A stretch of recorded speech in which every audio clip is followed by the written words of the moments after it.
Nú verði ykkur á góðu.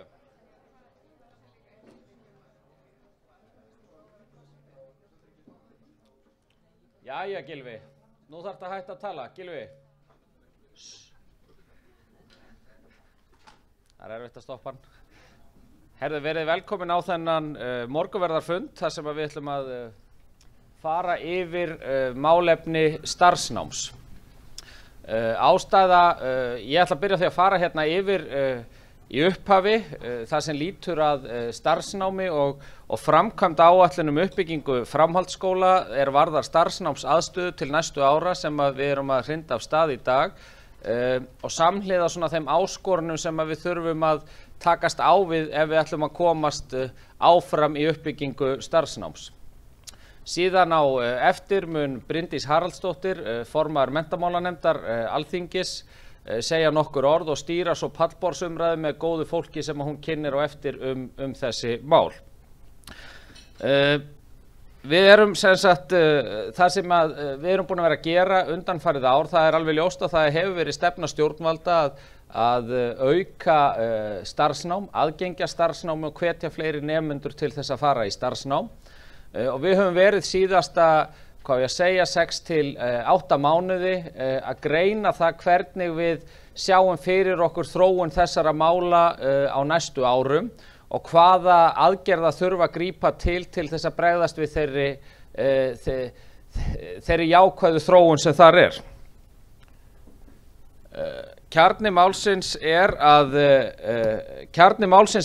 nemum í starfsnámi mun fjölga verulega og ég ætla að fara yfir það hér á eftir, tölfræði í því.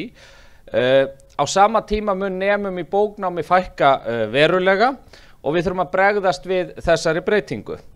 Og við munum þurfa að byggja upp starfsnámsaðstöðu við framhaldsskóla allt land meðal annars til þess að bregðast við þessum breytingum. Við erum semst búin að vinna spá sem ég ætla að fara aðeins betur yfir og eftir og verður hægt að gera hér í panelnum og eftir spá sem byggir á mannfjöldaspá Hagstofu Íslands þar sem við sjáum það að í dag eru 33,5% framhaldsskólanema í starfsnámi og það hefur verið að tosast upp svona 0,5 til 1% á ári síðustu árin. En á sama tíma sjáum við að meðaltal Norðurlandana er 45,5%. Þannig að við höfum langt í land þegar kemur að því að ná meðaltali Norðurlandana. Svo getum við farið til landa eins og Finnland sem eru milli 60 og 70% nema að loknu grunnskóla fara í starfsnám. Eðlumál samkvæmt bara það þannig að þegar við berum saman Ísland og önnur lönd, hvort sem í þessu eða öðru, að þá alltaf eitthvað sem öðruvísi og það meðal annars þannig að eitthvað af þessum mun skýrist af því að sumar greinar og Norðurlöndum eru flokkaðar sem starfsnám sem ekki eru hér.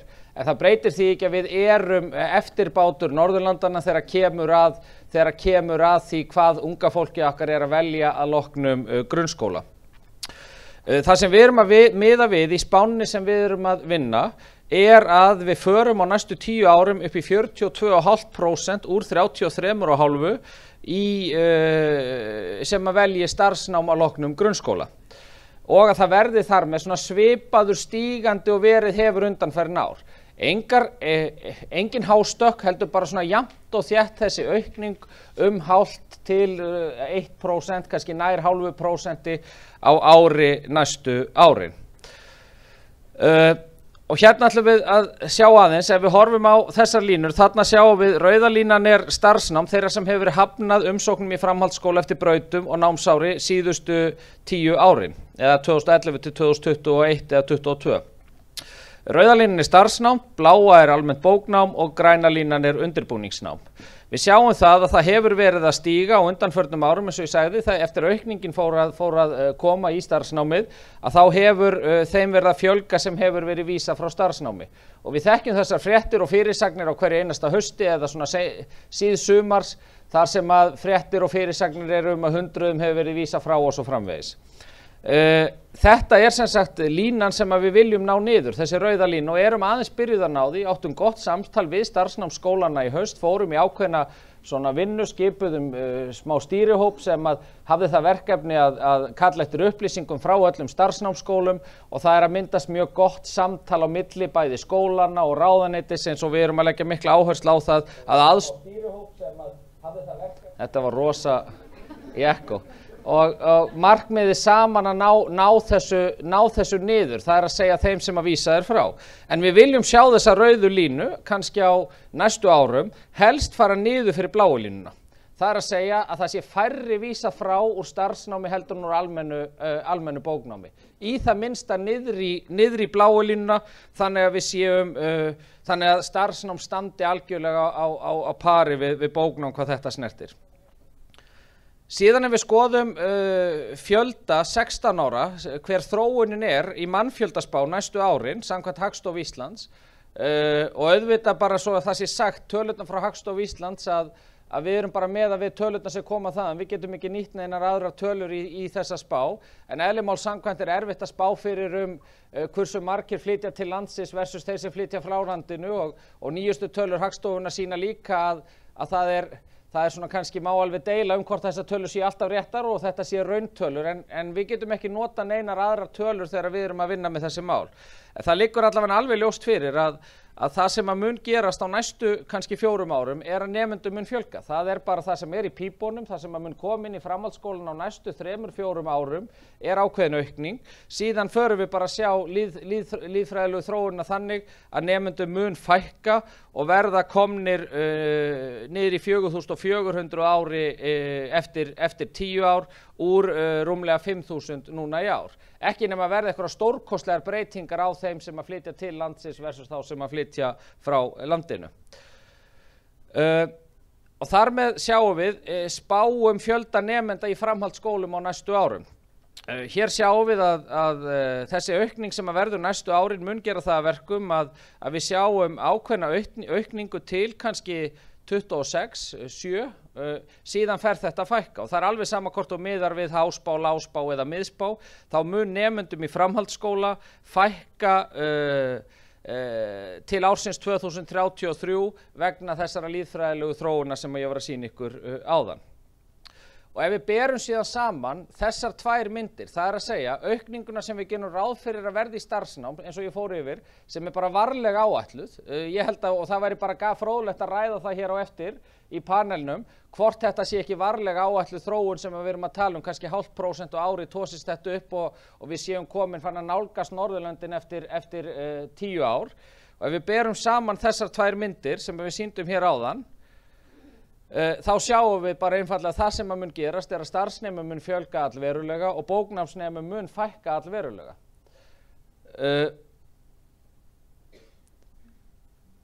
Hvaða áhrif hefur þetta á umfang framhaldsskólakerfisins? Til hvaða aðgerða þurfum við að grípa til þess að bregðast við þessari jákvæðu þróun sem hefur verið á stefnu stjórnvalda og fleiri aðila til allangs tíma að fjölga nemendum í starfsnámi? Í dag fermetrafjöldi framhaldsskólana 265.000 fermetrar og húsaleiga ríflega 7 milljarðar á ári sem við greiðum til fasteigna ríkissjóðs og af 40 milljörðum sem að renna til framhaldsskólana þá erum við að greiða 7 milljarða í húsaleigu. Fækkun nemenda í bóknámi samkvæmt þessum línuritum sem ég sýndi ykkur áður samsvarar 2500 á þessu tímabili og það ef við leikum okkur með þær tölur þá getum við velt því fyrir okkur hvað það þýðir margir fermetrar ef við ætlum að reikna með því að fermetrafjöldin sem við séum með í dag sé deilt niður á nemendafjöldan.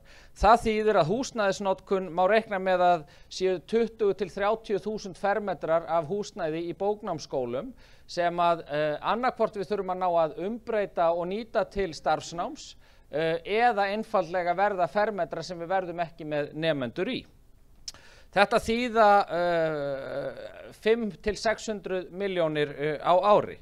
Og þarna erum við ekki búin að taka inn styttingu til framhaldsstúdentspróf sem var fyrir nokkrum árum sem sannarlega hafði áhrif á fjölda nemenda í framhaldsskólum.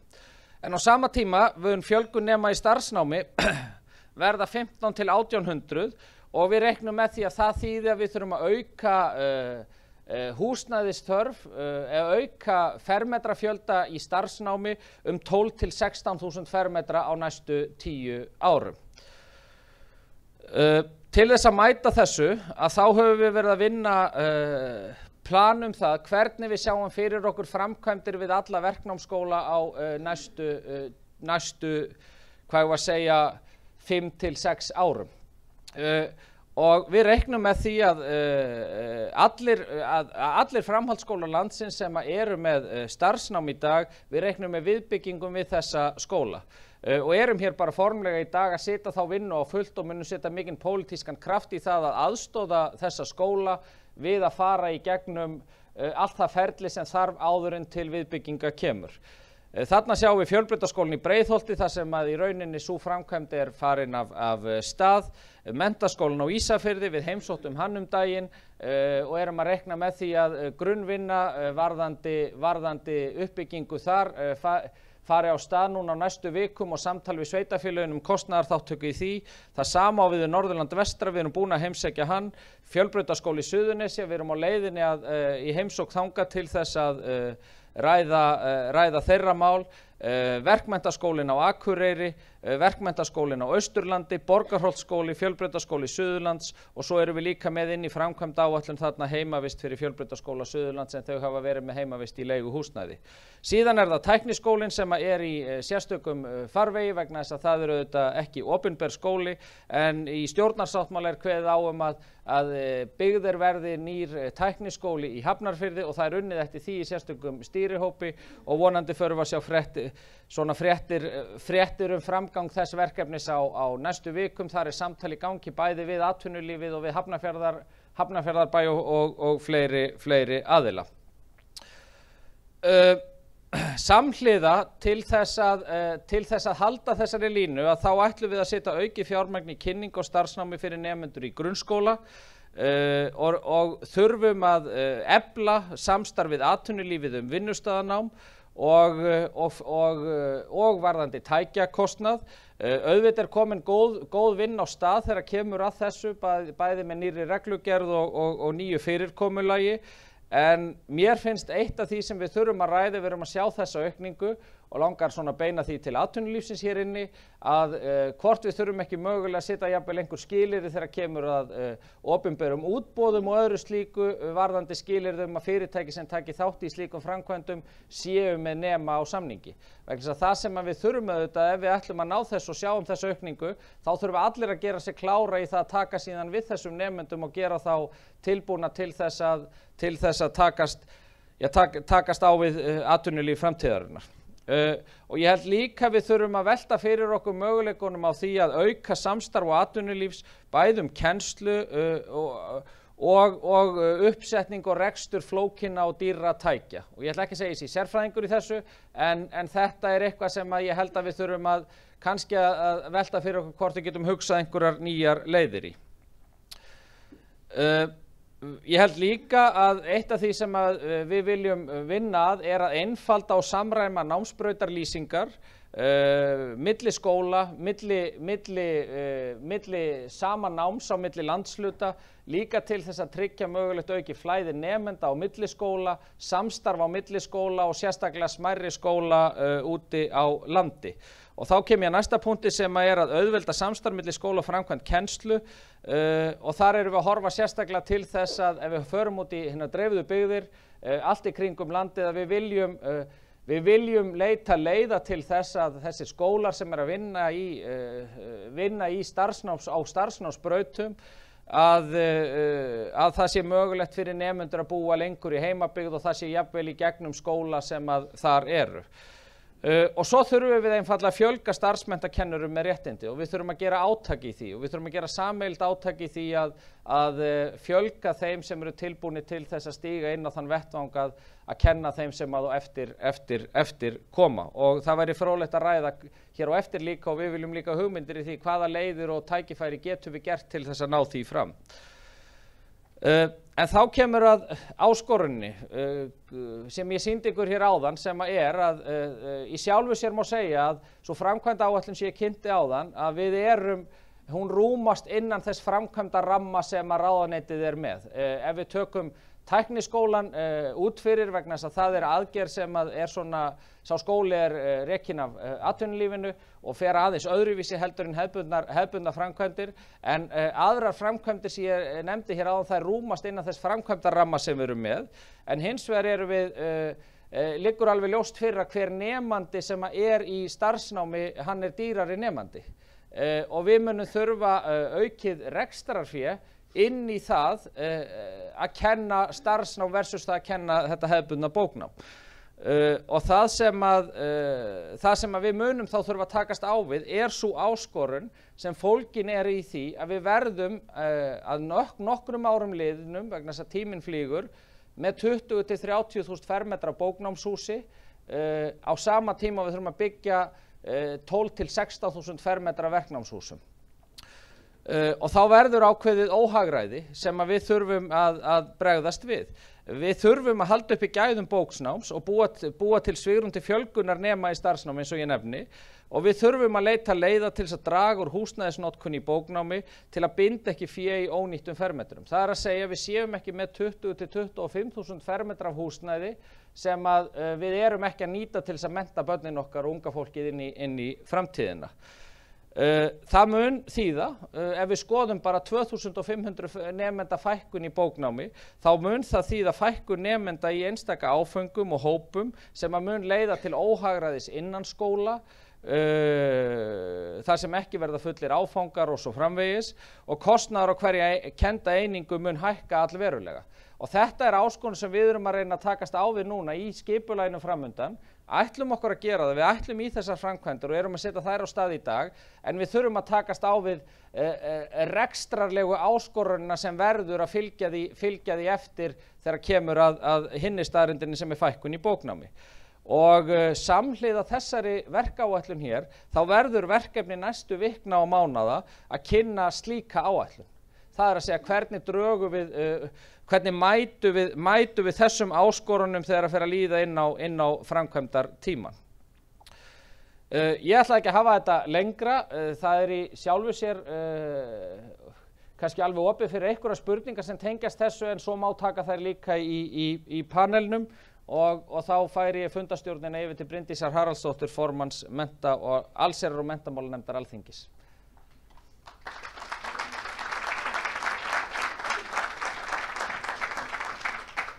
Takk fyrir kærlega, ráðherra. Þetta mjög áhugavert.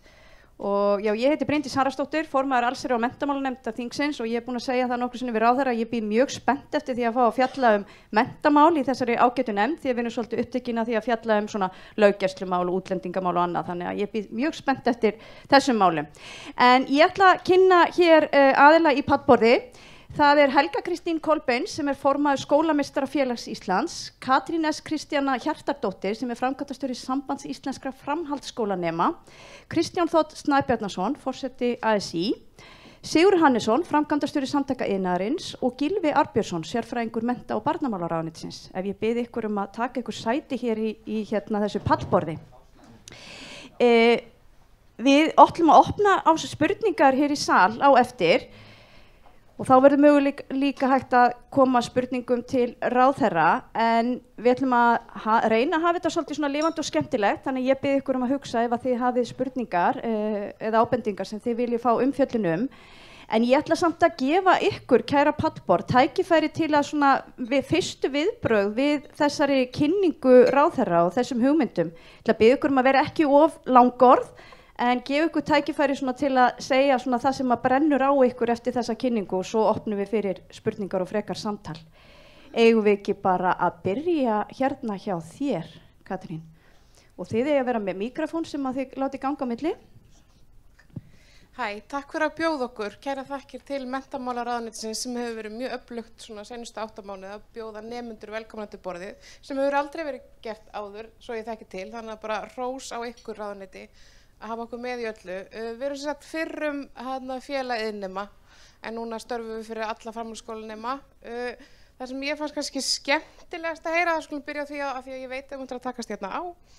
Opinber útboð og fá nema á samning. Það var nemandi frá menntaskólanum á Ísafirði sem kom með þá hugmynd að þegar ríkið færir uppbyggingu og húsnæði byggja nýjan flugvöll, okkur gera nemendur þetta ekki? Okkur fáum við ekki að taka þátt í uppbyggingu samfélagsins.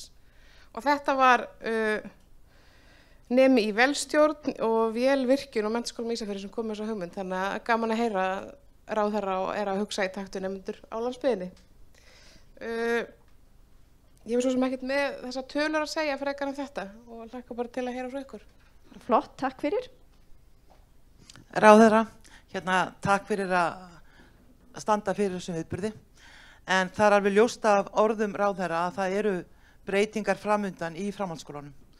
Það sem að nemendum í iðnnámi, í iðn- og verknámi mun fjölga og á sama tíma fækkar nemendum í bóknámi. Við erum ofsalega lánsöm og þegar maður horfir svona aftur þá sjáum við hvað við Íslendingar erum framsýn og lánsöm og höfum séð til framtíðar. Að þegar að framhaldsskólakerfið mótað á sínum tíma og fjölbrautaskólakerfið innleitt, að þá erum að sýna gífurlega framsýni. Þegar við stofnum fjölbrautaskólana þá minnkuðum við aðgreiningu nemenda. Við fórum að kenna í sama skólanum bæði bók og verknám. Nemendur eru í sama skóla en leggja stundu ólíkt nám með ólík námslok en sama í hvaða námið þeir eru þá eru ætíð margir áfangar sem sömu skiptir ekki máli í hvaða námið þú ert. Þú ert að leggja stund á sömu áfangana. Það skiptir til dæmis ekki máli hvort nemandi sé á stúdentsprófsbraut eða vélstjórnarbraut, þá eru þeir að taka sömu íslensku áfangana. Sama á við með efnafræði. Efnafræði og vélstjórnarbraut ekkert svo ólík efnafræði á náttúrufræðibraut, rafmagnsfræði í rafvirkjun ekkert mjög ólík rafvirkjun í vélstjórn. Þannig að við þurfum kannski svolítið að rýna inntaka áfangana og sjá enn og meiri samlegar áhrif heldur en eru í dag. Það ekkert ekkert sem mælir á móti að skipuleggja áfangana þannig sem eru með einhverja svona ákveðnar áherslur þannig að enn og fleiri nemendur geti tekið á saman. Það var líka mikið gæfuspor, hið mikla traust sem yfirvöld menntamála sýndu framhaldsskólanum við setningu nýrra framhaldsskólalaga sem orðin 16 ára síðan, 2008. Þar sem skólarnir fengu fullt leyfi til að móta sína námsbrautir. Þegar kemur að samræma námsbrautir, þá eru skólarnir með umboð til þess. Skólarnir eru með umboði til þess að samræma og einfalda.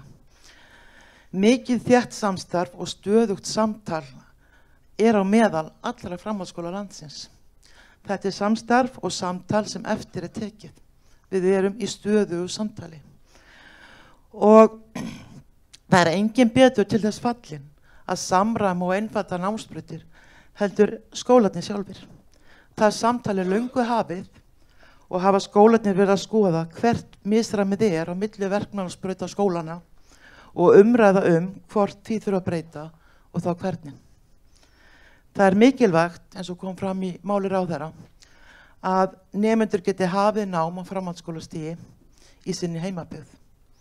En það enn mikilvægara að þeir hafi tækifæri til að ljúka sínu námi í sinni heimabyggð. Það mjög góð samvinna við stærri skólana þegar kemur að því að koma nemendum fyrir í ákveðnar lotur ef við eigum ekki búnað í minni skólum.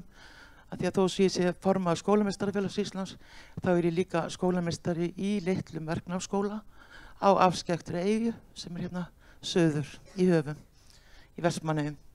Og það hefur aldrei verið neitt vandamál að taka þetta samtal við stærri skólan og þeir eru mjög hjálpsamir og bara lausna miðaðir þegar kemur að því að aðstoða til þess að þetta sé hægt.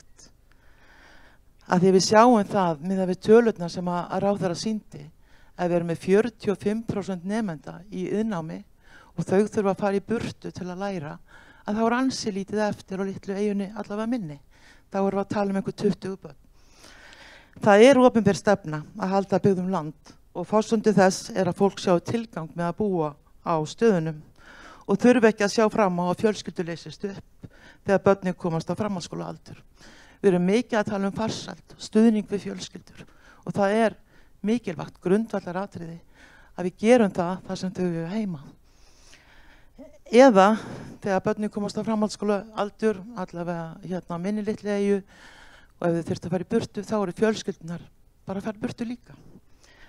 Við þær aðstæður sem ef að þú þarft að sjá á eftir börnunum þínum, af því þau eru börn, til 18 ára aldurs og við sjáum að þau eru jafnvel börn enn og lengur, að þá hefur engin áhuga að byggja upp staðina til framtíðar, heldur verða þær aðeins skammtíma viðdvöl fyrir fjölskyldufólk og það viljum við ekki. Byggðafesta myndast ekki nema grunnþjónusta sé í næsta nágrenni, þar á meðal framhaldsskólarnir. Skólarnir þjóna ekki einungis nemendum sjálfum, heldur gegna þeir lykilhlutverki í samfélögum. Það er þetta lykilhlutverk sem skólarnir gegna sem kannski ekki öllum svo sýnilegt, en þeir þjóna atvinnulífinu og þeir uppbyggingu sem á sér stað í framþróun og þekkingu. Þær aðgerðaráætlanir sem bíða ráðherra eru krefjandi en virkilega spennandi og ég til víst að ég geti talað fyrir munn flestra skólameistara að við erum tilbúin að taka þátt í því verkefni sem ráðherra að leggja til og leggja til þá miklu þekkingu og reynslu sem á meðal okkar innan skólana í þá vinnu. Takk. Takk fyrir þetta, Helga Kristín. Þarna kemur Helga Kristín líka inn á mikilvægan punkt sem að tengist landsbyggðinni og byggðastefnu okkar. Sigurður, hvað eru þín viðbrögð við kynningu ráðherra og þar var kannski tekið svolítið inn á þennan landsbyggðarvingill og þá svolítið kallað líka eftir samstarfi við atvinnulífið? Já, ráðherra og aðri góðu gestir, það gaman að vera með ykkur í þennan morgunin á Nauthóli að ræða þessi mál. Ég vil kannski byrja á því að hrósa ráðherra sérstaklega fyrir þetta frumkvæði að því að gera þessa greiningu og eins að fyrir það að ætla að ráðast í aðgerðir. Því að þessi mál eru mjög áberandi innan okkar raða hjá iðnaðinum og innan samtaka iðnaðarins eru 40-50 hópar, undirfélag eða starfsgreinahópar og ég myndi segja það að menntamál eru mjög áberandi hjá hverjum og einum þeirra og koma til tals held ég á hverjum einasta stjórnarfundi. Þannig að við leggjum mikla áherslu á þessi mál og það er alveg ljóst að það er mikil þörf fyrir verknám út all land. Við sáum það til dæmis á menntadegi atvinnulífsins þar sem að gera könnun meðal fyrirtækjana í landinu. Að menntakerfið er best í því að mennta eða skapa opinbera starfsmenn en mætir síst þörfum í iðnaði og þetta var svolítið sláandi, þetta var svona kannski tilfinning sem við höfðum en áhugavert að fá þetta staðfest.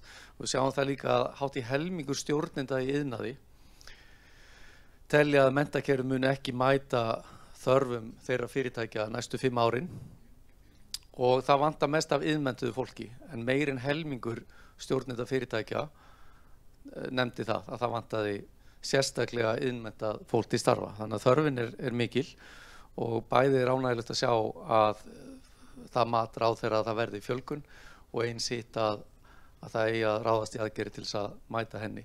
Bæði hvað varðar húsnæði og ég gerir ráð fyrir því að það eigi einnig við fjárframlög til þá bara skólastarfsins sjálfs þegar að þar að kemur. Það er ánægilegt að heyra líka ráðherra tala það að það þurfi hvatningu til fólks til þess að sækja í verknámið og við höfum unnið mjög með bæði stjórnvöldum, náttúrulega með launþegahreyfingunni og fleirum skólunum að því. Að bæta aðstöður þetta mikið mál. Það er áhugavert að skoða svolítið stefnu stjórnvalda undanfarin ár varðandi uppbyggingu skóla vegna þess að þeir skólar sem hafa verið stofnaðir eða byggðir núna á síðustu 20 kannski 30 árum síðan, sérstaklega út á landi, hafa fyrst og fremst verið bóknámsskólar.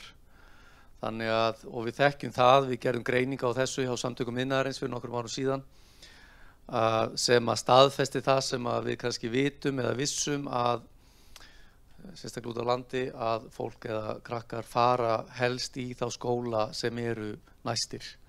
Auðvitað er það ekki algilt en það svona virðist vera skýr tilhneiging til þess.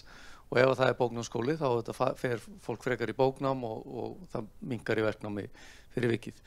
Og ef ég skil ráðherra rétt þá að snúa þessari þróun svolítið við með því að efla verknámið all land og við fögnum því vegna þess að fyrirtækin eru líka út all land. Það er ekki bara fólk heldur líka starfsemin sjálf. Þannig að það er virkilega að finna góða. Ef ég kem aðeins inn á tækniskólan og leiði svo aðeins inn í þá almennt í stöðuna. Ef ég skildi það rétt þá tækniskólinn með starfsemi á 8 stöðum, kannski 9 á höfuðborgarsvæðinu og aðstæðan mjög misjöfn og heilt yfir náttúrulega ekki góð. Þannig að við höfum stutt skólan mjög í því að huga að byggingu nýs skólahúsnæðis sem að tæki þá yfir alla starfsemi. Ég fagna áhuga ráðherra á því máli og þeirri vinnu sem að farið fram. Gott að sjá að það gert ráð fyrir því að framkvæmdir gætu farið á stað á næsta ári með það markmið að það klárist innan nokkur ára. En þetta líka áhugavert vegna þess að skilaboð samfélagsins til iðnmenntaðra og iðnaðar, ég meina þau auðvitað koma fram meðal annars í aðstöðunni. Þannig að við höfum verið mjög hugsið yfir því hvaða skilaboð samfélagið hafa verið að senda iðnmenntum með því að bjóða upp á þessa aðstöðu. Og mjög gott að sjá að það hefur verið að bæta úr því. En ég vil kannski bara að lokum segja það að taka undir þá áskorun ráðherra og segja þú Ásmundur átt sannarlega bandamenn í okkur í atvinnulífinu og iðnaðinum í þessari vegferð. Það alltaf gott fyrir okkur pólitíkus að heyra það ef við höfum bandamenn í atvinnulífinu. Vonandi komið líka fjármögnuna þessu kerfi. Segir svona. Heyrðu, Kristján, ASÍ, hver ykkar afstæða til þess sem að ráðherra var hér að kynna? Já, komið sæl, ráðherra og aðri gestir. Bara frábært að fá að vera með ykkur hérna í dag til þess að fara yfir þessi mál. Þetta auðvitað verulega ánægilegt að sjá áhersluna að auka veg og virðingu iðn- og starfsnám, eða verk- og starfsnáms í heild sinni, bara svo maður sé með allt undir. Það auðvitað og hefur verið augljóst á síðustu árum og áratugum að það þarf að bæta svolítið í til þess að mæta þörfum samfélagsins, sökum þess að okkur hefur skort fólk út af vinnumarkaðinn sem hefur þessa menntun sem að vinnumarkaðinn kallar eftir. Það auðvitað, þessi forgangsröðun mikilvæg fyrir okkur, en við þurfum hins vegar að bæta í eins og var verið að fara yfir, varðandi húsnæðiskostinn, fjölda plássa sem verið að taka á móti nemendum. Við erum auðvitað að sjá allt of marga sem verið að vísa frá bara vegna skorts á plássi, af því að það ekki hægt að taka við nemendum. Þannig að það mjög jákvætt að það sé verið að bæta þarna í, en auðvitað vonum að síðan að það fylgi á eftir að það sé raunveruleg aukning, þetta þarf aukið fjármagn til þess að taka við nemendunum og það þarf auðvitað að fylgja. En við höfum auðvitað á undanförnum árum og áratugum verið að leggja töluvert mikla áherslu á kynningu á iðngreinum til dæmis. Og þá ég að horfa til iðnaðar samfélagsins innan raða ASÍ og það auðvitað bara mjög ánægjulegt að sú kynning hefur skilað árangri, sökum þess að aðsóknin að aukast mjög. En eins og ég segi, þetta auðvitað, það miður hversu margir þurfa frá að hverfa sökum þess að kerfið hefur ekki náð að taka við. Og ef við myndum rýna þessar tölur sem verið að vísa frá hlutfallslega, þið sáðu fjöldan, hann mikill, en ef við myndum taka þetta hlutfallslega bóknám versus starfsnám, að þá eru tölunar enn meira afgerandi, get ég trúað. Þannig að við þurfum að gera þetta bara ennþá betur í því að þjónusta þennan markað og semst markaðinn og bjóða upp á aðgengi að námi fyrir fólk á öllum aldri, óháð búsetu, í þær greinar sem fólk vill og mennta sig í og fólk þarf, eða semst vinnumarkaðinu þarf til. Það mjög jákvætt að heyra líka að varðandi vinnustaðanámssjóð að ég efla hann og það auðvitað verkefni sem við þurfum að taka okkur svolítið mikið á. Hann hefur verið undir fjármagnaður, illa fjármagnaður á undanförnum árum og þurfum að stíga stór skref þar. Það mjög mikilvægt síðan að stíga skref í að fjölga kennurum í greinunum, af því að það hefur verið skortur á kennurum og við þurfum einhvern veginn að auðvelda fólki að komast í gegnum það nám að bæta við sig menntun til þess að fá kennsluréttindi fyrir iðnmeistara til dæmis og svona halda betur utan þann hóp, af því að þetta auðvitað hópur sem skiptir gríðarlega miklu máli til þess að kenna unga fólkinu eða okkar fólki þessar greinar. Þannig að það er atriði sem er bara jákvætt að sjá að það ég að setja fókus á og ég fagna því. En síðan þetta svona kannski það sem er örlítið ósamræmi í því sem er verið að gera og verið að segja hér í dag versus svona hvað síðan raungerist í samfélaginu eða semst í stefnu ríkisstjórnarinnar og ég verð auðvitað bara vekja athygli á því hér að ég fagna því sem að mennta- og barnamálaráðherra er að tala að efla iðn- og starfsnám en á sama tíma þegar ég las hérna í gærkvöldi satt ég og las samráðsgáttina og sá þar að háskóla, iðnaðar og nýsköpunarráðherra síðan að stíga önnur skref á sama tíma og við viljum efla iðn- og verknám til þess að fella niður löggildingu á þeim greinum sem verið að tala hér. Og mér finnst þetta ekki fara alveg saman ef að sama ríkisstjórn að reyna að byggja eitthvað upp og hluti hennar síðan að brjóta það niður. Ég myndi vilja sjá að það væri í raun og veru þessi lína sem verið að ræða hér, að hún sé tekin áfram og til þess að bæta stöðuna heilt yfir. Og ég treysti því að mennta- og barnamálaráðherra muni beita sér í því að koma í veg fyrir að það verði farið að afnema löggildingu iðngreina á þessum tímapunkti. En svona, já, heilt yfir þá bara ég ætla að láta staðanum í hér. Takk. Takk fyrir þetta. Við þurfum kannski annan fundi að ræða löggildingamálið og það kannski kemur að því. En Gylfi, nú hefur þú reynsluna úr verkalýðshreyfingunni og nú ertu komin sem sérfræðingur inn í ráðuneytið. Eru þetta þau skref sem að við eigum að taka og kannski hefðum átt að vera búin að taka fyrir einhverju síðan? Já, ég veit ekki alveg hvort að ég sé rétti mann til að vera með viðbröðu við ræður ráðherrann, sko. Komin í annar hlutverk eins og þú segir, sko. Það er kannski 3 atriði sem ég held að væri ástæða til að staldra við, sko. Ég held að þau öll svo sem komið inn á það hérna, kollega mínir.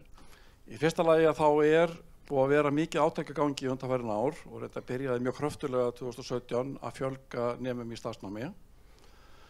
Það hefur fjölga nemum, það farið úr 29 í 33% sem vægi, en á sama tíma þurftum við að vísa ansi mörgum frá. Og það næstu því sko 10% af nemendunum, það eru 6.500 í starfsnámi og við vorum að vísa frá upp yfir 1.000 á heilu ári, við tökum bæði haust og vorun. Þetta þurfti að snúa því fyrra, en þetta er kerfislægur vandi og þegar við spurðum skólameistarana því síðastlið sumar á hverju þurfti að vísa svona mörgum frá, þá var megin skýringin skortur á húsnæði eða skortur á kennurum. Það auðvitað fer svolítið saman, það dugar ekki að ráða kennara og þú hefur ekki húsnæði. Sko.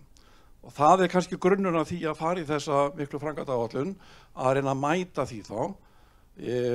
Svo getur maður sagt, það er seint, þannig að þeim að fjölga núna en húsnæði verður tilbúið til 3-4 ár. Og það verður að hluta til list með leigusamningum og það verður að skoða það í sumum skólum að auka við húsnæði strax til þess að undirbúa síðan að taka við þegar það kemur. Í öðru lagi þá kom Helga svolítið inn á það líka, Helga Kristín, að það er mjög mikilvægt að aðeins að endurskoða þetta með sjálfstæði skólana, ekki í því að afnema það, en að það sé þannig að skólarnir beri sameiginlega ábyrgð með ráðuneytun á því með hvað hætti við gerum þetta. Það kallar á endurhugsun í skipulagi eða námsbrautalýsingunum þannig að það sé meiri samræmi þannig að það sem hún var að lýsa einmitt það er þetta mjög gott í svona ástand það sem að fækki bóknámsskóla og fjölgi starfsnámsskóla að það sé innan þeirra skóla sem eins og við tökum Breiðholt eða Borgarskóla eða hjá Helga Kristínu það gerist það innan skólans. Þannig að fækkun bóknámsnema nýtist þá í fjölgun starfsnámsnema. Fjárveitingarnar verða til staðar sjáu þið. En það kallar á að skilgreina betur í áfangan og það er gert í fjölbrautaskólanum þannig að námsbrautalýsing íslensku í trésmíði svo sama og í bóknámsáfanganum. En það er ekki endilega þannig á milli starfsnámsskóla og bóknámsskóla sjáu þið. Jafnvel í sama sveitarfélaginu. Þetta er ný hugsun sem ég held að sé mikilvægt til að ná fram þessu hagræði að halda upp í fjölda í áfanga. Í það er dýrasti þáttur skólastarfsins, það er fjöldi nemenda í áfanga. Í þriðja lagi kemur síðan atvinnulífinu.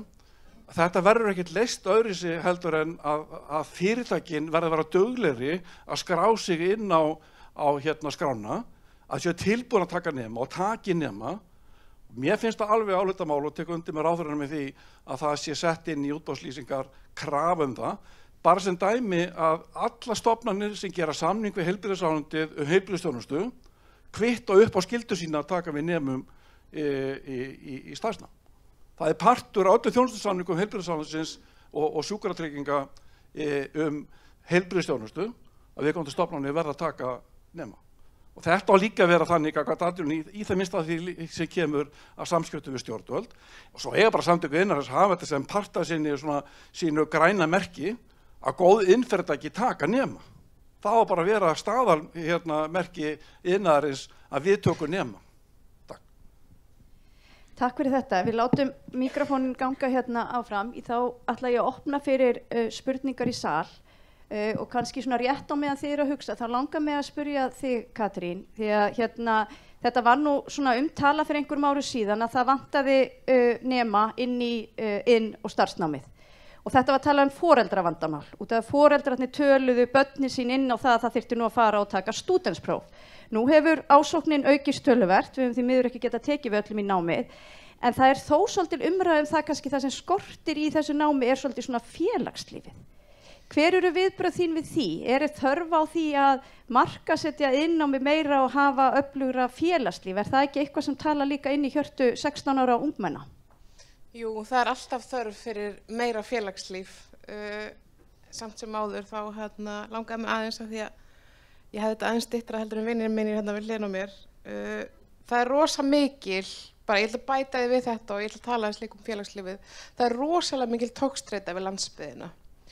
Ég sjálf frá mjög litlu sjávarplássi og þekki bara vandamál landsbyggðina við, en það alveg sama hvaða skólameistari það sem fyrir utan Selfoss og Suðurnes. Það rosa mikið reiði, þau þurfa að koma til Reykjavíkur. Og hvað með okkur? Mér finnst að þetta vera vandamál í skólakerfinu sem þurfum að lægja og sérstaklega þessu verknáms. Það að verknámsskólar vilja ekki senda nemendur til Reykjavíkur, það eitthvað að hérna. Og þegar ég fæ þetta í hverri viku bara af hverju hatarðu landsbyggðina og ég bara elska að fara á þjóðhátíð og frá Hnífsdal og bara hata ekkert landsbyggðina, en staðan samt sú að meirihluti allra framhaldsskóla í landinu á höfuðborgarsvæðinu og við verðum að vinna með það og við getum ekki byggt upp hérna af því að það minna þarna. Við getum gert bæði sem svona hérna. En mér langar líka aðeins að tala tækni. Mér finnst rosa lítið tala tækni í verknámi og það má taka meiri, upplýsingatækni, meiri rafkennslu, meiri fjarfundareynslu og svona horfa til Norðurlandana, þar sem að svæðin eru ennþá dreifðari og eru ennþá, kannski, minna aðgengi en að félagslífinu. Þau sem þurfa mest á félagslífinu að halda, þau hafa ekki aðgengi að því út af því að þetta þetta félagslega heima við. Ég aðalega verknemarnir sem ég tala við og leita til okkar eru iðn- og verknemar sem hafa ekki félagslegt net heima hjá sér og þurfa þar að leiðandi að treysta á menntasjóð námsmanna í að halda sér uppi. En ég ætla að taka dæmi nemanda sem ætlar að fara í gullsmíði. Hún fer í tækniskólann, þessi stelpa, fer í bóknám, ekkert mál. Þarf svo að fara á samning til meistara, en það engin meistara sem getur tekið á mótinni. Þetta var vandamál í mörg ár og þarna voru nemendur bara að falla úr skóla og það var list. En viðkomandi þarf að borga, halda sér uppi. Þarna erum við að tala 18 ára fólk. Foreldrarnir hendaði út 18 ára. Þetta staðurinn. Það fullt af fólki sem hendur börnunum sínum út 18 ára og ég minn nemanda þarna sem að vinnur 37 tíma hjá meistara og fær fyrir það 200.000 krónur, 200.000 bara í eina greiðslu. Á þessum pening á hún að halda sér uppi. Hún á að borga leigu og mat. En hún fær ekki svo 200 krónur endurgreiddar af því að hún þarf að borga þér tilbaka á verðtryggðu láni hjá Menntasjóðnum. Þannig að hvernig á þessi unga kona einhvern veginn að hafa sömu tækifæri og aðrir verknemar þegar að hún hefur ekki svona efnaði að framfleyta sér í námi? Takk fyrir þetta. Það eru 3 hendur sem ég sá hérna á lofti, þannig ég ætla að taka saman hérna spurningar og biðja ykkur bara að nótir þetta hjá ykkur. Ég bið ykkur að kynna ykkur og tala vel í mikrofónin því við erum í upptöku. Takk fyrir og takk fyrir að halda þennan fund. Ég heiti Elsa Eiríksdóttir, ég hjá Háskóla Íslands. Það eiginlega tveir hlutir sem að mér langaði til þess að velta upp hérna. Fyrsta varðandi fjölgunina í starfsnámi. Ég velti fyrir mér, ég sakna þess að svolítið að sjá í þessum aðgerðum áframhaldandi áherslu á að fá fólk til þess að taka þátt í starfsnámi. Við sjáum að það hærra höfnunarhlutfall, en við erum í raun og veru ekki að sjá neitt mjög mikla aukningu. Ef við horfum 10-15 ára aftur í tíman, þá þetta ákveðið flögt í aðsókn og við erum ekkert að sjá mikla aukningu á nemendum. Jú, það einhver, en það alveg í taktið, miklu minni til dæmis heldur en fækkunum sem sáum á árunum 2011-14, svo ég nefni sem dæmi. En við erum með hærra höfnunarhlutfall sem virðist útskýrast af því að það eru færri pláss í skólunum. Þannig að þeim hefur fækkað töluvert sem gera verkum að það auðvitað augljóst að við þurfum að fara í þessa aðgerð sem hér að tala um. En kannski ættum við líka að halda áfram að efla hitt, að hvetja nemendur. Seinna sem ég vildi athuga, eða bara vera með athugasemdum, það varðandi fjölgun á kennurum. Ég yfir þeirri námsleið sem kennaramenntun, starfsmenntakennara, og við fögnum því að vera í samstarfi við þetta og taka á móti fleiri nemendum, en frá mínum bæjundur séð virðist þetta helst stranda því að fá fólk úr bransanum inn í kennaramenntun og þar ættu áherslunar að vera. Takk. Takk fyrir þetta og varst ekki þú líka? Gjörðu svo vel. Já, góðan daginn og bara takk kærlega fyrir þennan fund. Ég heiti Hildur Betti og frá Fræðslumiðstöð atvinnulífsins. Ég fagna bara þessum fundi og í rauninni áherslunum á starfsnám, en það tvennt sem að ég sakna svolítið í þessu þegar ég hlusti í dag, að því að við erum að tala ungt fólk en við erum líka með stóran hóp á vinnumarkaði sem að starfar innan starfsnámsins, sem ég hefði viljað sjá líka kannski aðeins meiri áherslu á hvernig við ætlum að nálgast, að því ég gerir ráð fyrir það í þeim tölum sem við horfum á, eins og kemur fram í skýrslunni, að þá stór hópi sem fær höfnun eldri en 25 ára, eða eldri en 20 ára, og það þetta líka svolítið sem við þurfum að hugsa hvernig við ætlum að mæta því, að því það mun alltaf vera. Vonandi minnkar það, en það mun samt alltaf vera til staðar og hvernig ætlum við að mæta þeim hópi. Annað að samfélagið okkar það að breytast, við erum með mun meira fólk af erlendum uppruna og þá það líka svo áskorun hvernig ætlum við að mæta þeim líka inn í starfsnám í framtíðinni. Takk. Og mér langar svona aðeins að velta þessu fram, að við hugsum þetta. Takk fyrir, og það eru tveir aðrir sem voru búin að biðja orðið. Já, takk kærlega fyrir fundin. Ég heiti Magnea Mannsdóttir og vinn hjá Alþjóðatími Reykjavíkurborgar, móttöku flóttafólks, og ég ætla einmitt að koma inn á það sem að síðasta hún sagði undan mér í samtöku við aukning fólks af erlendum uppruna. Við erum komið 16%. Og það búið að tala um landsbyggðar og byggðastefnu vinkilinn, en ég held við raunverulega þurfum líka að horfa til þess líka mannauðs sem kemur hingað. Og ég hef sjálf látið aðeins reyna á eins og það sem raunfærnimatið, og í tilviki hárgreiðslukonu fór ég í fræðslusetur, hún afgönsk, og jú, það hægt að nota í raun að veru túlk við matið sjálft, en allt undirbúningsefni á íslensku. Þess fyrir utan að þá náttúrulega í raun að veru þetta bara stytting á starfsnámi. Og það eru 2 skólar sem bjóða upp á íslensku nám sem fólk þarf, það er FB og tækniskólinn, til þess að þú getur raun og verið farið í iðnnám. Og það samagildir með rafvirkja sem ég fór með á rafmynd og það samagildir þar. Og ég veit að það hægt að gera undanþágu frá þessu hjá menntamálaráðuneytinu, það í raun og verið hægt að fara í nokkurs konar svinnspróf og einhverjir málarar hafa farið og fengið svona undanþágu og staðist það með glæsi brag, og þá fá þeir í raun og veru leyfi til þess að starfa sem málara á Íslandi. Þannig að mér langaði svona aðeins að víkja þessu vegna þess að mér finnst þetta rosalega mikilvægt bæði fyrir Íslands samfélag og auðvitað fólki sem kemur hingað. Takk fyrir. Takk fyrir það. Ég tek undir þetta held ég mjög mikilvægur punktur sem við þurfum að huga að þegar við hér fjölgar mikið fólki á Íslandi sem hefur kannski bara fína menntun frá heimalandinu, en við þurfum endilega að nýta krafta þeirra líka hér. Heyrðu, hér eru 2 herramenn sem vilja taka til máls, þannig að þá held ég að ég sé það bil að loka mælendaskráni hérna og við leyfum svo pallborðin að bregðast við. Já, fundarstjóri og ráðherra. Ársæll Guðmundsson heiti ég, skólameistari í Borgarholtsskóla. Og ég vil byrja á því að þakka fyrir þennan fund og nefna það að nú eru eiginlega komið 30 ár síðan ég var fyrst aðstoðarskólameistari í verknámsskóla. og ég man aldrei eftir annars eftirfylgni með pólitískum orðum eins og nú. Þannig að ég vil bara byrja því að hrósa ráðherra fyrir þetta framtak og ég er mjög bjartsýnn með þetta bara algjörlega frábært og tímabært. Það eru aðeins nokkur atriði sem ég nefna. Fyrsta lagi, ungt fólk í dag er alveg frábært fólk. Finnst þetta ekki sagt nógu oft? Já, sammála. Þau eru öflugri og öflugri, meðvitaðri sjálft sig og umhverfið og hvað það vill. Þannig að ég vil bara halda því til haga og ég tala ég reynslu með að vinna með ungu fólki. Þannig að það er alveg frábært. Annað líka sem við verðum að hafa í huga, við höfum talað mikið hérna magn. Hagstofan, magn, tölur, þetta, hitt. Það er nefnilega annað inn í þessu sem er gæði. Og við getum líka að tala gæði nemenda, eða má segja svo.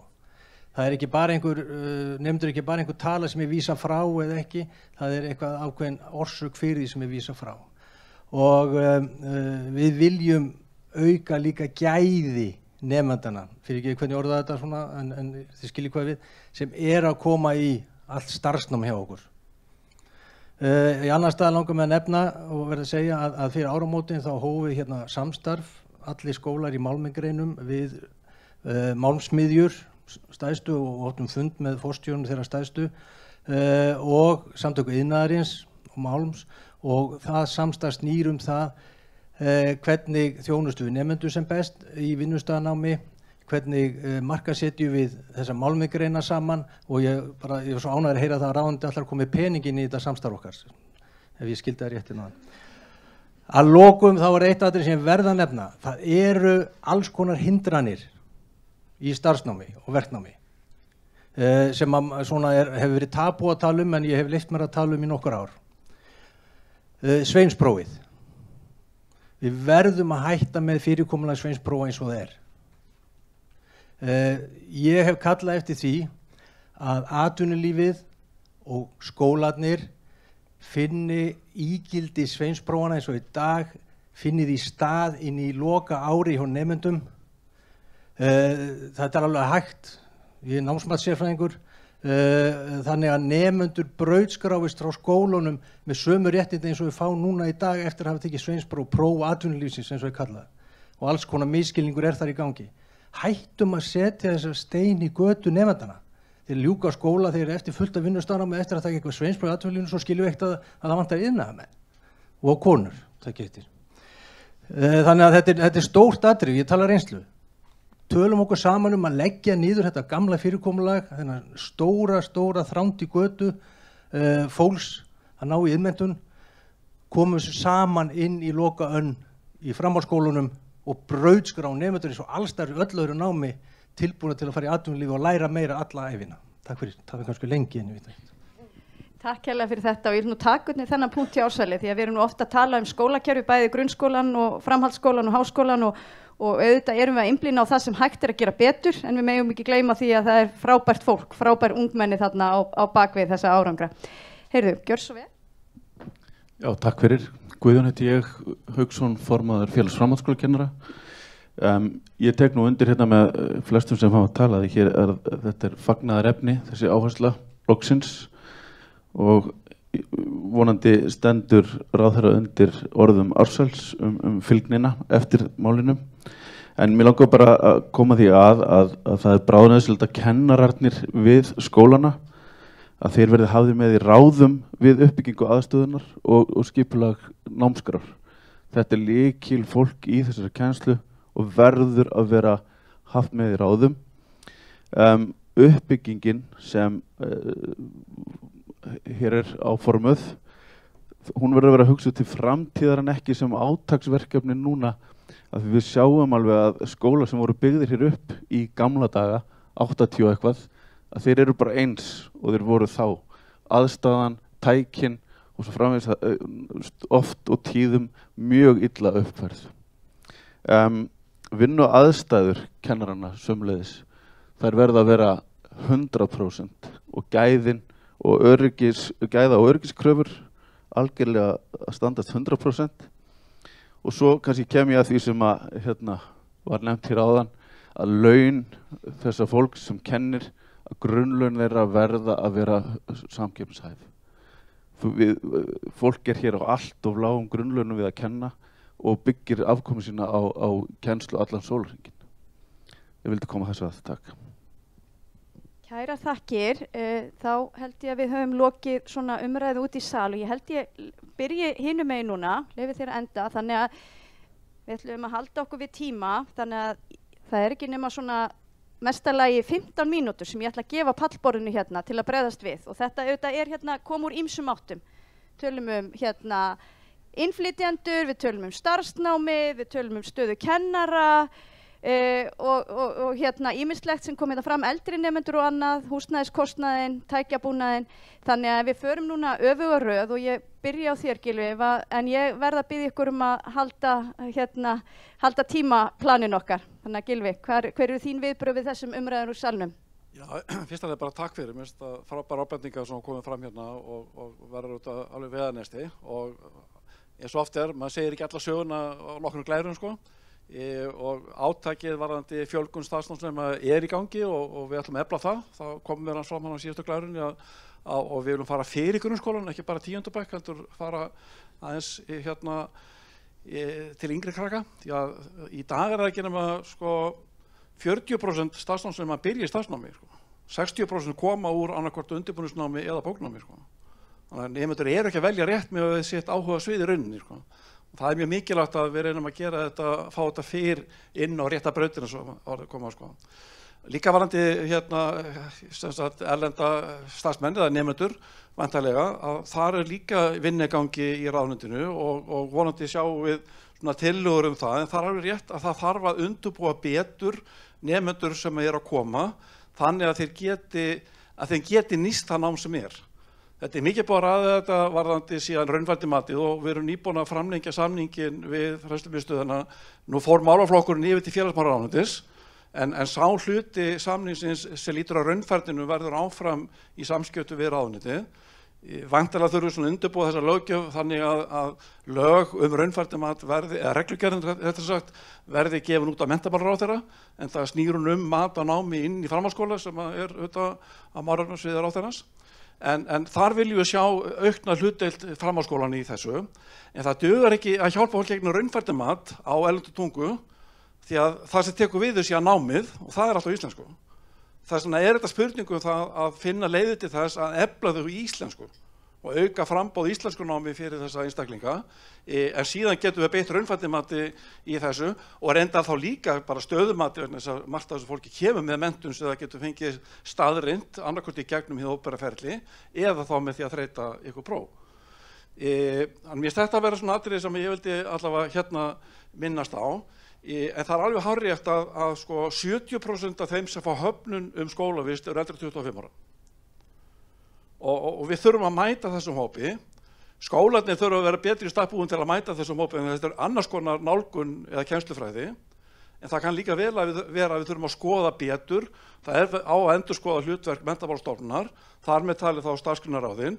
Og ég held að þetta samtal skóla, atvinnulífs skipulag náms tegist náttúrulega líka inn í starfsgreinaráðin með hvað hættum við að framkvæma með þetta. Og síðan eins og Ása er að benda á, þetta fyrirkomulag sem heitir sveinsprófið sem lagagrundurinn sem sett í iðnaðarráðuneytinu, hann ekki eins og ný menntamálaráðuneytinu og þetta eitthvað sem talar ekki alveg saman, hljóð og mynd fara ekki saman. Ég ekki minna að lausna á þessu, en mér finnst þetta augljóst mál að það þarf að taka þetta samtal það með hvaða hætti viljum við haga samskiptum og samstarfi.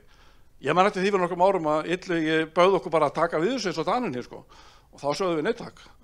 Það er að segja atvinnulífið og verkefnahreyfingin. Við vorum ekki alveg tilbúin að taka dönsku leiðin á þetta sko, sem ber alla ábyrgð á rekstri starfsmenntaskólanna. En mér finnst að við þurfum að taka þetta samtal. Takk fyrir það. Hvað segir þú við þessu, Kristján? Og kannski sérstaklega þessu varandi sveinsprófið. Ég meina nú það þannig að sko atvinnu, hvað segir maður, samböndin sjálf eru svolítið að stýra því, þannig að það mjög mismunandi hvernig sveinsprófið í rafvirkjun eða húsasmiði eða bifvélavirkjun. Já, þetta bara ágætis punktur og gott að fara yfir. Það ekki þannig að sveinsprófin séu eins í öllum greinum. Það í einhverjum greinum þetta komið inn í framhaldsskólana að hluta til eða eitthvað, semst að öllu leyti. Annars staðar þetta í formlegum sveinsprófum. En lykilpunkturinn í þessu það að tenging atvinnulífsins inn í þennan stimpil að veita starfsréttinda á vinnumarkaði, hún þarf að vera til staðar. Við þurfum að geta staðfest að það sem að skólarnir eru að kenna sé í samræmi við það sem að á að vera að gera og þær kröfur sem að vinnumarkaðin gerir. Þannig að einhver aðlögun á þessu kerfi, auðvitað, bara fínt að gera það, en ég held að höggva á þetta væri alls ekki rétta leiðin. En þetta, tenging eins og ég segi, sveinsprófsnefndir þurfa að koma inn í þetta fulltrúar atvinnulífsins og ég held að það sé lykillinn í að fara í gegnum þetta. Varðandi aldur og aðgengi, mér finnst þetta reyndar mjög góða punktur líka því að við auðvitað viljum veita fólki aðgengi í námið og langstæðstu hlutin eins og Gylfi kom inn á er fólk sem er eldra en 25 ára sem er verið að vísa frá. En þetta er líka fólki sem að mögulega þarf að takast á við nýjar áskoranir á vinnumarkaði. Við erum að fara í gegnum miklar breytingar og ef við ætlum ekki að búa til kerfi eða bjóða upp að kerfi sem að veitir fólki færi til þess að komast í ný störf, að þá erum við á röngum stað held ég. Þannig að við þurfum að tryggja það að aðgengi að námi sé mikið, óháð aldri, búsetu og að það sé á sömu kjörum og aðrir. Varðandi, að því ég veit að það er mjög stuttur tími, varðandi kennara og aðgengi í þann bransa, ég er iðnmeistari í minni grein og skoða þetta á sínum tíma þegar ég var að spá í að bæta við mig. Ég held að hindrunin þarna sé svolítið þessi að þú þarft annars vegar að gefa þetta mikið af þér til þess að komast í námið. Þú ert í fullri vinnu og það þarf einhvern veginn að búa til svigrúm þannig að það sé tryggt að þú getur sinnt þínu starfi á sama tíma og bætir við í menntuninni. Síðan auðvitað raunfærnimatið. Það eru auðvitað liður sem að skiptir alveg rosalega miklu máli og ég held að iðngreinar séu hvað fremst í þessu að bjóða upp á það að fólk sem að hefur ákveðna færni, hefur sinnt ákveðnum störfum, sé gefið færi á að sækja sér formlega menntun og fá hana staðfesta. Þetta er atriði sem að skiptir mjög miklu máli, ekki bara gagnvart Íslendingum eða fólki sem er búsett á Íslandi, heldur líka gagnvart fólki af erlendum uppruna og bara teka þetta til okkar að við þurfum auðvitað að tryggja að námsefni sé á þeim tungumálum sem þarf að vera til staðar. Við höfum verið að beita okkur í því að færa námsefni yfir á íslensku til þess að bæta það aðgengi, en við þurfum samt sem að hugsa þennan hluta líka. Þannig að ég held að ég sé búin að fara á miklu hraði yfir helstu spurningar sem að skiptu, mér finnst reyndar rosalega góða spurningar hjá mörgum. Takk fyrir. Takk fyrir það. Bæði góða spurningar og athugasemdir og ég efast ekki að við munum halda þessu samtali áfram. En Sigurður, hver eru þín viðbrögð við þessu sem kom hér fram í salnum og kannski, svo ég beini sérstaklega spurningunni til þín varðandi erlenda aðila sem að hafa annarkvort einhvers konar menntun og þurfa að geta tekið próf til að fá réttindi hér á landi eða erlenda íbúa sem að vilja fara í námið og kannski kannski líka þetta sem Ársæll kom inn á varðandi sveinsprófið. Viljið þið bara taka þetta yfir og bara sjá þetta? Getur Ásmundur Einar bara halla sér aftur og afsala sér verkefninu til atvinnulífsins? Já, takk fyrir góðar umræður hérna í dag og góða spurningar. Ef við byrjum kannski aðeins á góðu punktur varandi kennarana og að fá kennara úr inn í skólan úr iðnaðinum, þá er þetta eitthvað sem kemur oft upp í samtölum okkar við félagsmenn eða starfsmenn hjá fyrirtækjunum sem kannski hafa mikinn áhuga á því að fara í eða hugaða kennslu á einhverjum tímapunkti, en það er kannski tvennt sem kemur eða hindrar eða er ekki ákjósanlegt og eitthvað kannski sem þarf að skoða. Annars vegar það að þeir sem ekki með kennaramenntun eða kennsluréttindi eru bara ráðin í 1 ár í senn, þannig að það er kannski ekki margir sem eru tilbúin að segja upp starfi til þess að vera ráðnir í 12 mánuði og hitt að það tekur náttúrulega 2 ár að afla réttindana, þannig að þetta er kannski eitthvað sem þarf að skoða. Á sama tíma þá treystum við sama fólki fullkomlega til að sjá náma á verkstað. En þetta er kannski umhugsunarefni sem væri gott að skoða. Varðandi það er alveg rétt, varandi eldra fólk. Það er náttúrulega verið að, þeim sem hafnað eru svona flestir eldri en 25 eða 20 jafnvel, fer eftir greinum. Sko, það er auðvitað umhugsunarefni að samfélaginu þykir algjörlega sjálfsagt að hver sem hvena sem á ævinni, fái aðgang að háskólanámi. Það er ekki mikið að sé verið að vísa fólki frá þar sem að sækja sér hinar ýmsu gráður sem bara af henni góða. En það samfélaginu, sama samfélagi þykir það eins og ekki sjálfsagt þegar kemur að iðnnáminu. Þannig að þetta er líka umhugsunarefni. Sko varandi sveinsprófið, ég held að Kristján hafi nú svarað því bara vel, tek undir þau svör. Ég held að lykilatriði sé að það þarf auðvitað að fara fram eitthvað námsmat, það er mismunandi hvernig þetta er eftir greinum. Varðandi erlenda aðila eða aðila velendum uppruna sem hafa aflað sér réttinda þá annar staðar og koma hingað, þá auðvitað held ég að sé af hinnu góða að nýta mannauðinn sem best. En ég held hins vegar og við að það væri ekki góð skilaboð ef við værum að gera aðra kröfur til aðila heldur við gerum til fólk sem hér. Þannig að ég held að það þurfi kannski bara að huga því en almennt séð þetta viljum við nýta krafta allra. Aðeins bara rétt í lokina því þú komst inn á fjármögnun áðan. Sko þá það þannig að það er náttúrulega hluti landsmanna sem í fullu starfi fyrir opinbera og við hin erum í hálfu starfi cirka eða kannski 45% með sköttunum okkar eins og þið þekkið. En þar fyrir utan auðvitað greiða fyrirtækin og atvinnulífið skatta sem að nýtast til góðra verka í samfélaginu. En tækniskólinn skóli atvinnulífsins og atvinnulífið stendur á honum og þar auðvitað höfum við lagt til fjármuni til námsins og gaman að geta þess eða rifja það upp að skólinn ákvað að taka ekki 100 nemendur aukalega á síðustu önn til þess að mæta þörfinni og ganga þannig bara á eigin sjóði. En ég ætla ekki að hafa þetta lengra. Takk fyrir þetta, Sigurður og Helga Kristín.